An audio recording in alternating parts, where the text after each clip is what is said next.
राधे राधे प्यारे भक्तों, जय श्री हरि, जय माँ लक्ष्मी। प्यारे भक्तों, आज मैं आप सभी को सुनाने जा रही हूँ पुष पुत्रदा एकादशी व्रत कथा। इस कथा को ध्यानपूर्वक सुनिएगा और अंत तक सुनिएगा। इस कथा के साथ भी 11 माता की कथा भी सुनाऊंगा और तुलसी माता की भी कथा सुनाऊंगा। हिंदू धर्म में एकादशी का बहुत अधिक महत्व है। पूष माह के शुक्ल पक्ष में पड़ने वाली एकादशी को पुत्रदा एकादशी के नाम से जाना जाता है। धार्मिक मान्यताओं के अनुसार एकादशी व्रत रखने से भगवान विष्णु की विशेष कृपा प्राप्त होती है और मृत्यु के पश्चात मोक्ष की प्राप्ति होती है। हर माह में 2 बार एकादशी पड़ती है, एक शुक्ल पक्ष में और एक कृष्ण पक्ष में। एकादशी व्रत में भगवान विष्णु की विशेष पूजा अर्चना की जाती है। एकादशी व्रत का पारण अगले दिन किया जाता है।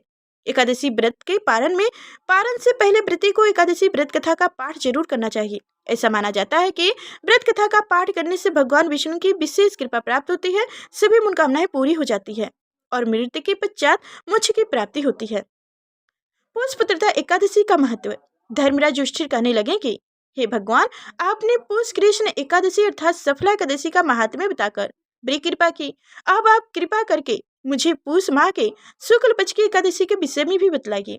इस एकादशी का क्या नाम है तथा इनके व्रत का क्या विधान है, इसकी विधि क्या है, इसका व्रत करने से किस फल की प्राप्ति होती है और इसमें कौन से देवता का पूजन किया जाता है। कृपया यह सब विधि पूर्वक कहिए।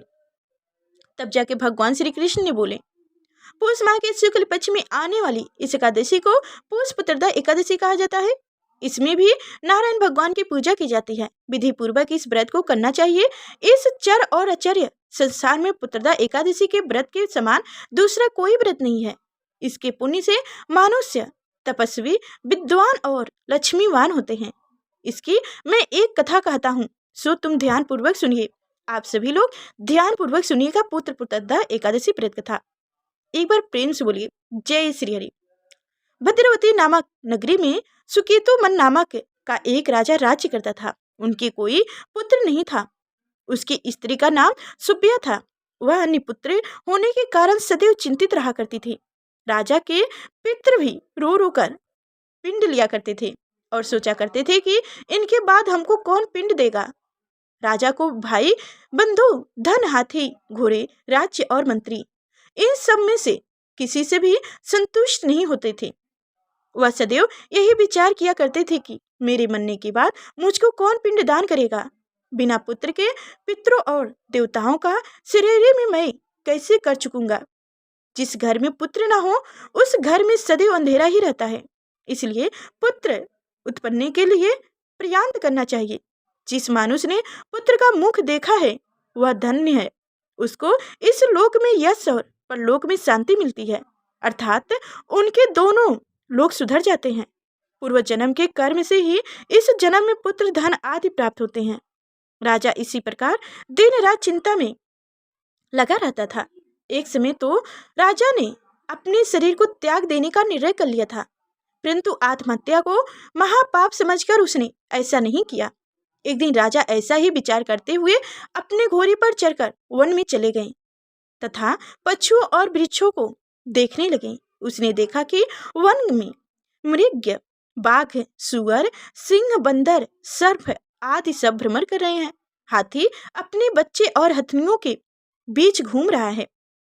इस वन में कहीं तो गदर अपने कर से स्वर में बोल रहे हैं, कहीं उल्लू ध्वनि कर रहे हैं। वन के दृश्यों को देखकर राजा सोच विचार में लग गया। इसी प्रकार आधा दिन बीत गया। वह सोचने लगा कि मैंने कई यज्ञ किए, ब्राह्मणों को स्वादिष्ट भोजन तक किए करवाए, फिर भी मुझको दुख प्राप्त हुआ। क्यों? राजा प्यास के मारे अत्यंत दुखी हो गए और पानी की तलाश में इधर उधर फेरने लगे। थोड़ी दूर पर राजा ने एक सरोवर देखा। उस सरोवर में कमल खिले हुए थे तथा सारस, सिंह, मगरमच्छ आदि सरोवर के आगे पीछे घूम रहे हैं। उस सरोवर के चारों तरफ मुनियों के आश्रम बने हुए थे। उसी समय राजा के दाहिने अंग फड़फड़ाने लगे। राजा शुभ संकेत समझकर घोड़े से उतरकर मुनियों को दंडवत प्रणाम करके बैठ गया। राजा को देखकर मुनियों ने कहा, हे राजन, हम तुमसे अत्यंत प्रसन्न हैं। तुम्हारी क्या इच्छा है सो कहो। राजा ने पूछा, महाराज आप कौन हैं और किस लिए यहाँ आए हैं, कृपया करके बताइए। मुनि कहने लगे कि हे राजन, आज संतान देने वाला पुत्रदा एकादशी है। हम लोग विश्व देव हैं और इस सरोवर में स्नान करने के लिए आए हैं। यह सुनकर राजा कहने लगे कि महाराज, मेरे भी कोई संतान नहीं है। यदि आप मुझ पर प्रसन्न हैं तो एक पुत्र का आशीर्वाद दीजिए। मुनि बोले, हे राजन, आज पुत्रदा एकादशी है, आप अवश्य इसका व्रत करें। भगवान की कृपा से अवश्य आपके घर में पुत्र होंगे। मुनि के वचनों को सुनकर राजा ने उसी दिन एकादशी का व्रत किया और द्वादशी को उसका पारण किया। उसके पश्चात मुनियों को प्रणाम करके महल में वापस आ गया। कुछ समय बीतने के बाद रानी ने गर्भ धारण किया और 9वें महीने के पश्चात उनके एक पुत्र हुआ। वह राजकुमार अत्यंत शूरवीर, यश सर्वी और प्रजापालक हुए। श्री कृष्ण ने बोले, हे राजन, पुत्र की प्राप्ति के लिए पुत्रदा एकादशी का व्रत करना चाहिए। जो मनुष्य इस महात्म्य को पढ़ता या सुनता है उसे अंत में स्वर्ग की प्राप्ति होती है। जय श्री कृष्णा, जय श्री हरि। अब हम लोग सुनेंगे एकादशी व्रत कथा, 11 माता की कथा। एक बार एक राज्य में एक राजा राज्य करता था। राजा बहुत ही बुद्धिमान और बलशाली था। राजा सदैव अपनी प्रजा का बहुत अच्छे से ध्यान रखता था। प्रजा भी अपने राजा को बहुत पसंद किया करती थी। राजा की 2 बेटियां थी। राजा अपनी दोनों बेटियों से बहुत प्रेम किया करता था। राजा की छोटी बेटी देखने में बहुत सुंदर आकर्षित थी और राजा की बड़ी बेटी छोटी बेटी के मुताबिक थोड़ा कम सुंदर थी। राजा की छोटी बेटी 11 माता की पूजा किया करती थी और सभी लोग राजा की छोटी बेटी से बहुत प्रेम किया करते थे और बहुत पसंद किया करते थे। राजा भी अपनी छोटी बेटी को बड़ी बेटी से अधिक प्रेम करता था, जिस कारण राजा की बड़ी बेटी को अपनी छोटी बहन से बहुत नफरत होने लगी थी। राजा की दोनों बेटियां जब बड़ी हो गईं, तब एक पड़ोस राज्य में रहने वाला राजकुमार राजा की बड़ी बेटी के लिए रिश्ता लेकर आया। लेकिन जैसे ही उस राजकुमार की नजर राजा की छोटी बेटी पर पड़ी तो वह राजकुमार राजा की छोटी बेटी पर आकर्षित हो गया और उससे पहली नजर में प्रेम कर बैठा। उस राजकुमार ने राजा की बड़ी बेटी के साथ विवाह करने से मना कर दिया और उसने राजा से कहा कि मैं आपकी छोटी बेटी से विवाह करना चाहता हूँ। जिसके बाद राजा की बड़ी बेटी यह देखकर अपनी छोटी बहन से बहुत अधिक क्रोधित हो गई और राजा की बड़ी बेटी ने अपनी छोटी बहन को अपना सबसे बड़ा दुश्मन मान लिया। राजा की बड़ी बेटी ने अपनी छोटी बहन से बदला लेने का निर्णय ले लिया, जिसके लिए उसने अपनी छोटी बहन को जान से मारने का प्लान बनाया। राजा की बड़ी बेटी ने अपनी छोटी बहन को मारने के लिए सबसे पहले एक लड्डू में जहर मिलाकर अपनी छोटी बहन को दे दिया और उसको लड्डू खाने के लिए कहा। लेकिन लड्डू खाने के बाद भी छोटी बहन को कुछ नहीं हुआ। बड़ी बहन यह देखकर बहुत आश्चर्यचकित हो गई, लेकिन बड़ी बहन ने हार नहीं मानी और उसने जब रात में छोटी बहन अपने कमरे में सो रही थी तब एक मटके में सर्फ रखकर उसे उस कमरे में छोड़ दिया। लेकिन सर्फ भी छोटी बहन का कुछ नहीं कर पाया। जिसके बाद बड़ी बहन ने अपनी छोटी बहन से कहा कि चलो हम लोग कुएं से पानी भरकर लाते हैं। जिसके लिए वह अपनी छोटी बहन को पानी भरने के बहाने कुएं के पास ले गई और उसके अपनी छोटी बहन को कुएं में धक्का दे दी। लेकिन छोटी बहन को तब भी कुछ नहीं हुआ, क्योंकि हर बार 11 माता उसकी रक्षा किया करती थी और उधर बड़ी बहन अपने सारे प्रयासों के बाद असफल हो रही थी, जिससे वह बहुत क्रोधित होती जा रही थी। फिर उसने अपनी छोटी बहन के पास जाकर उससे खुद ही पूछा कि मेरी छोटी बहन, तुमको पता है भगवान ने सबकी मौत एक निश्चित समय पर लिखा हुआ है और कैसे तुम्हारी मौत होगी, क्या तुम जानती हो? क्या तुम्हें पता है? तब छोटी बहन ने अपनी बड़ी बहन को बताया कि हाँ, मैं तो जानती हूँ मेरी मौत कैसे होगी। छोटी बहन से यह सुनकर बड़ी बहन मन ही मन बहुत प्रसन्न होने लगी और उसने अपनी छोटी बहन से कहा कि तो मुझे अपनी मौत का राज बताओ।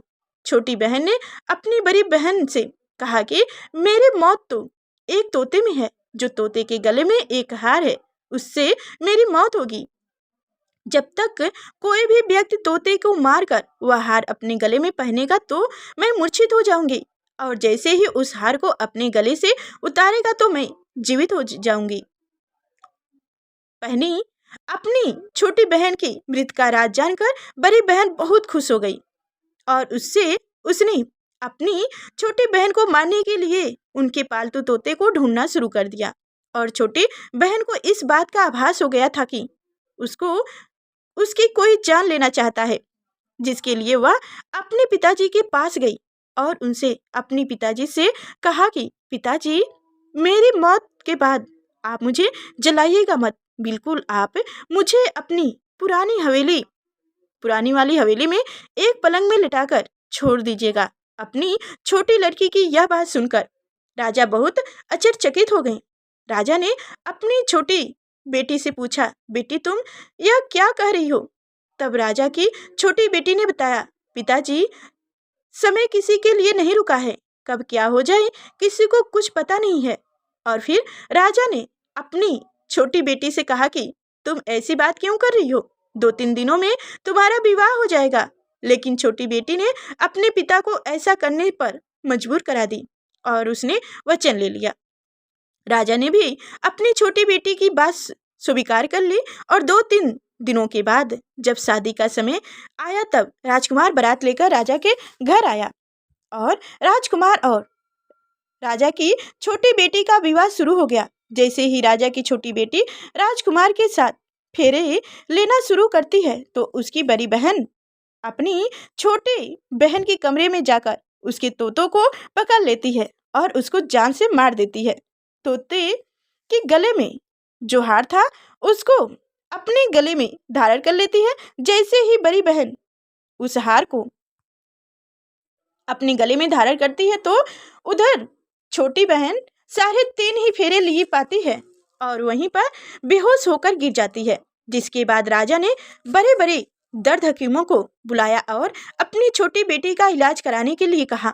राजा की बात सुनकर वैद्य ने छोटी बेटी को जब चेक किया तो राजा को बताया कि आपकी छोटी बेटी ना तो जीवित है ना ही मरी हुई है। या मैं ऐसा पहली बार देख रहा हूँ। राजा ने वैद्य और हकीम को यह बात बाहर बताने से मना कर दिया और उनको कहा कि अगर तुमने यह बात किसी को बाहर बताई तो हम तुमको फांसी दे देंगे। राजा ने अपनी छोटी बेटी को पुराने महल में ले जाकर पलंग में लिटा दिया और वहां पर कुछ सैनिकों को देख रेख के लिए छोड़ दिया। वापस अपनी महल पर आ गया। कहने लगा कि राजा की बड़ी बेटी अपने पिताजी के पास आई और कहने लगी कि पिताजी, अगर यह शादी संपन्न नहीं हुआ तो आपकी इज्जत का क्या होगा? आप कहें तो मैं आपकी इज्जत बचाने के लिए राजकुमार से शादी करने के लिए तैयार हो जाऊं। जिसके बाद राजा ने अपनी बड़ी बेटी की बात मान ली और राजा ने बड़ी बेटी को छोटी बेटी की कपड़ा पहनाकर मंडप में भेज दिया। लेकिन राजकुमार यह जान गए कि यह राजा की छोटी बेटी नहीं है बल्कि यह राजा की बड़ी बेटी है। लेकिन जब राजकुमार ने शादी करने से मना किया तो सभी लोग ने राजकुमार को बेबस करके राजा की बड़ी बेटी से बचे हुए फेरों को संपन्न करा दिया और विवाह करा दिया। जिसके बाद राजकुमार राजा की बड़ी बेटी को अपने महल ले गया। राजकुमार राजा की बड़ी बेटी से ना तो बात करता था, ना ही उनको पसंद किया करता था और ना ही उनके आसपास भटकता था। और राजकुमार ने यह फैसला कर लिया कि वह अपनी प्रेमिका को ढूंढ कर रहेगा और यह जानकर रहेगा कि उनके साथ क्या हुआ है। एक दिन राजकुमार अपने घोड़े पर सवार होकर राजा के पुराने महल के पास जा पहुंचे, जहां पर उसने कुछ सैनिकों को देखा। महल के पास पहुंचकर राजकुमार ने जब महल को ध्यान से देखा तो वह समझ गया कि यह तो हमारे ससुर जी का महल है। तब राजकुमार ने सैनिकों से पूछा कि तुम लोग यहाँ क्या कर रहे हो? और इस महल के अंदर जो उस पलंग में जो लेटी हैं वो कौन है? जिसके बाद सैनिकों ने बताया कि यहाँ पर राजा की छोटी बेटी लेटी हैं। यह सुनकर राजकुमार बहुत प्रसन्न हो गया और वह तुरंत अपनी प्रेमिका के पास पहुंच गया और उसकी सेवा करने लगा। जैसे ही रात हुआ तो राजा की छोटी बेटी उठकर खड़ी हो गई। राजकुमार यह देखकर बहुत खुश हो गया और उसने अपनी प्रेमिका से पूछा कि तुम यहाँ क्या कर रही हो? तुम मेरे साथ घर चलो। राजा की छोटी बेटी ने राजकुमार को सारी बात बता दी कि मेरे मर जाने का एक तोता में बसी थी और मैंने यह बात सिर्फ अपनी बड़ी बहन को बताया था। और मुझे पता है कि उसने ही मुझे मारने का प्रयास किया है। उसके पास एक हार है जिसको वह सुबह पहन लेती है और रात को उतार देती है। जब तक वह हार को पहने रहती है तब तक मैं मूर्छित रहती हूँ, और जैसे ही वह हार को उतारती है तो मैं जीवित हो जाती हूँ। और जब तक मेरी बड़ी बहन के पास वह हार है तब तक मैं ऐसे ही जीवित और मूर्छित होती रहूंगी। अगर मेरी बहन के पास जो हार है वह मेरे हाथ लग जाए तो मैं हमेशा के लिए भी जीवित हो जाऊंगी। राजकुमार यह बात सुनकर राजा की छोटी बेटी के पास रहने का निर्णय ले लिया और उसने अपने बचे हुए सारे फेरे उस पलंग में लेटी राजकुमारी की छोटी छोटी राजकुमार की छोटी बेटी के साथ ले लिया और अपना विवाह पूर्ण कर लिया और वहीं पर रहने लगा। देखते ही देखते कुछ समय में राजा की छोटी बेटी और राजकुमार की पत्नी गर्भवती हो गई। एक दिन राजकुमार को किसी काम से बाहर जाना पड़ा। तब छोटी बहन के पेट में बहुत तेज दर्द होने लगा, जिसके बाद उसने 11 माता का आवाहन किया, उन्हें पुकारा। उसके बाद वहां पर 11 माता प्रकट हुई और उन्होंने अपनी भक्तों के दर्द को दूर किया और एक पुत्र की प्राप्ति करवाई। और वहीं पर अचानक से राजकुमार भी आ गई। राजकुमार ने 11 माता को देखा तो वह आश्चर्यचकित हो गए और उसने तुरंत माता को प्रणाम किया। और 11 माता ने राजकुमार से कहा कि जब तुम्हारा पुत्र 5 वर्ष का हो जाए तो तुम अपनी पत्नी का हार लाकर इनके गले में डाल देना। और देखते ही देखते राजकुमार और राजा की छोटी बेटी का पुत्र 5 वर्ष का हो जाता है। तो राजकुमार अपनी बेटी से कहा कि बेटा, मैं कुछ काम से बाहर जा रहा हूँ, तुम अपनी माता का ध्यान रखना। और वहां से चला जाता है। राजा को बाहर निकलते देख बड़ी बहन के सैनिक देख लेते हैं और बड़ी बहन को जाकर सारी बात बता देते हैं, जिसके बाद बड़ी बहन अपनी छोटी बहन के पुत्र को वहां से उठवा लेती है और उनको मरवा देती है। छोटी बेटी के पुत्र के 2 टुकड़े करवा देती है। पहला टुकड़ा चक्की के पास छिपा देती है और दूसरा टुकड़ा अपनी पलंग के नीचे रख देती है। अब 11 माता भिखारी का रूप लेकर आती हैं।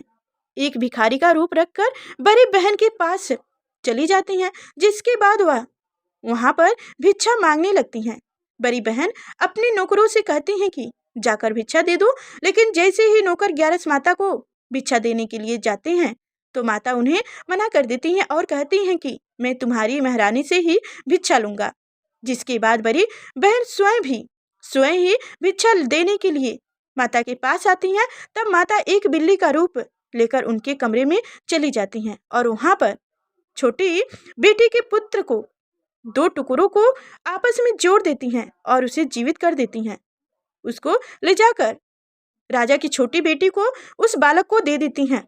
उसके बाद राजकुमार अपनी बेटी को लेकर अपनी पत्नी के जो पहली पत्नी राजा की बड़ी बेटी थी उनके पास लाकर दे जाते हैं और कहते हैं कि तुम इसका ध्यान रखना। अगर तुम इस बच्चे का अच्छे से ध्यान रखोगी तो मैं तुमसे बात करूंगा। एक दिन राजकुमार अपने बच्चे से कहते हैं कि तुम मम्मी से उनके गले का हार मांग लो। जिसके बाद राजकुमार का लड़का अपनी मम्मी के पास जाता है और कहता है कि मम्मी, मुझे तुम्हारा हार चाहिए जो तुमने गले में पहना है।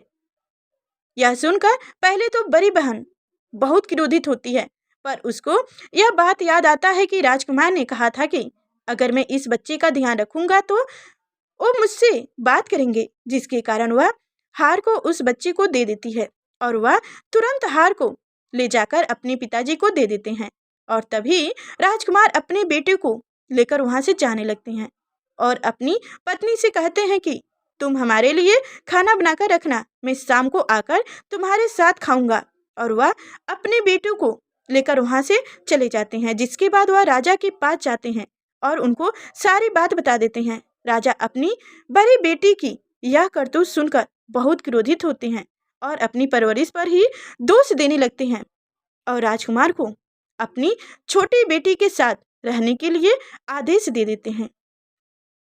जय हो 11 माता, जय श्री हरि। प्यारे भक्तों, अब हम लोग सुनेंगे तुलसी माता की कथा। भागवत पुराण के अनुसार यह है तुलसी माता की संपूर्ण कथा। तुलसी से जुड़ी एक कथा बहुत प्रचलित है। श्रीमद् देवी भागवत पुराण में इनके अवतार की दिव्य लीला कथा भी बताई गई है। एक बार शिव ने अपने तेज को समुद्र में फेंक दिया था। उससे एक महातेजस्वी बालक ने जन्म लिया। यह बालक आगे चलकर जलंधर के नाम से प्राक्रमिक दैत्य राजा बना। उसकी राजधानी का नाम जलंधर नगरी था। दैत्यराज कालनेमि की कन्या वृंदा का विवाह जलंधर से हुआ। जलंधर राक्षस महाराक्षस था। अपनी सत्ता के मंद में चोर उसने माता लक्ष्मी को पाने की कामना से युद्ध किया, परंतु समुद्र से ही उत्पन्न होने के कारण माता लक्ष्मी ने उसे अपने भाई के रूप में स्वीकार की। वहां से पराजित होकर वह देवी पार्वती को पाने की लालसा से कैलाश पर्वत पर गया। भगवान भोलेनाथ ने शिव का ही रूप धारण कर माता पार्वती के समीप गया, परंतु मां ने अपने योग बल से उसे तुरंत पहचान ली तथा वहां से अंतर ध्यान हो गया। देवी पार्वती ने क्रोध होकर सारा वृत्तांत भगवान विष्णु को सुनाया। जलंधर की पत्नी वृंदा अत्यंत पतिव्रता स्त्री थी। उसी के पतिव्रता धर्म की शक्ति से जलंधर ना तो मारा जाता था और ना ही पराजित होता था। इसलिए जलंधर का नाश करने के लिए वृंदा के पतिव्रता धर्म को भंग करना बहुत जरूरी था। इसी कारण भगवान विष्णु ऋषि का वेश धारण कर वन में जा पहुंचे, जहां वृंदा अकेली भ्रमण कर रही थी। भगवान के साथ दो मायावी राक्षस भी थे, जिन्हें देखकर वृंदा भयभीत हो गई। ऋषि ने वृंदा के सामने पल में दोनों को भस्म कर दिया। उनकी शक्ति देखकर वृंदा ने कैलाश पर्वत पर महादेव के साथ युद्ध कर रहे अपने पति जलंधर के बारे में पूछा। ऋषि ने अपनी माया जाल से दो बानर प्रकट किए। एक बानर के हाथ में जलंधर का सिर था तथा दूसरे के हाथ में धड़। अपने पति की यह दशा देखकर वृंदा मूर्छित होकर गिर पड़ी। होश में आने पर उन्होंने ऋषि रूपी भगवान से विनती की कि वह उनके पति को जीवित करें। भगवान ने अपनी माया से पुण्य जलंधर का सिर धड़ से जोड़ दिया। तुरंत स्वयं ही वह उसे शरीर में प्रवेश कर गई। वृंदा को इस छल का जरा से भी आभास नहीं हुआ। जलंधर बनी भगवान के साथ वृंदा पतिव्रता का व्यवहार करने लगी, जिससे उसका सतीत्व भंग हो गया। ऐसा होते ही वृंदा का पति जलंधर युद्ध में हार गया। इसी सारी लीला का जब वृंदा को पता चला तो उसने क्रोध होकर भगवान विष्णु का शिला होने का श्राप दे दिया तथा स्वयं सती हो गई। जहां वृंदा भस्म हुई वहां तुलसी का पौधा उगा। भगवान विष्णु ने वृंदा से कहा, हे वृंदा, तुम अपने सतीत्व के कारण मुझे लक्ष्मी से भी अधिक प्रिय हो गई हो। अब तुम तुलसी के रूप में सदा मेरे साथ रहोगी। जो भी मनुष्य मेरे शालिग्राम रूप के साथ तुलसी का विवाह करेगा उसे इस लोक और परलोक में विपुल यश प्राप्त होंगे। जिस घर में तुलसी होती है वहां यम के दूत भी असमय नहीं जा सकते। गंगा एवं नर्मदा के जल में स्नान तथा तुलसी का पूजन बराबर माना जाता है। चाहे मनुष्य कितना भी पापी क्यों ना हो, मृत्यु के समय जिसकी प्राण मंजरी रहित तुलसी और गंगा जल मुख में रखकर निगल जाते हैं, वह पापों से मुक्त होकर बैकुंठ धाम को प्राप्त होते हैं। जो मनुष्य तुलसी या आंवले की छांव में अपने पितरों का श्रद्धा करते हैं, उनके पितृ मोक्ष को प्राप्त होते हैं। इसीलिए कहा जाता है कि जब भगवान विष्णु की पूजा होती है तो उसमें तुलसी दल अवश्य चढ़ाया जाता है। बिना तुलसी दल के भगवान विष्णु पूजा स्वीकार नहीं करते हैं और एकादशी का व्रत में अक्सर भगवान विष्णु की ही पूजा होती है, तो उस पूजा में तुलसी दल अवश्य चढ़ाइए और जब अगले दिन पारण करिए तो तुलसी दल और जल से ही व्रत का पारण करें। जय श्री हरि। प्यारे भक्तों, हमारी कथा आप सभी को कैसी लगी कमेंट में अवश्य बताइएगा। और अभी तक हमारे चैनल को सब्सक्राइब नहीं किए हैं तो सब्सक्राइब करके बेल आइकन की घंटी दबा दे, ताकि आगे जो मैं ऐसी कथा लेकर आऊँ तो सबसे पहले आप तक नोटिफिकेशन पहुंचे। प्यारे भक्तों, आप सभी से रिक्वेस्ट है कि अगर मेरी वीडियो अंत तक सुनी है तो कमेंट में जय श्री हरि लिखना ना भूलिएगा, जिससे हमें पता चले कि आप मेरी इस कथा को पूरी सुनी है।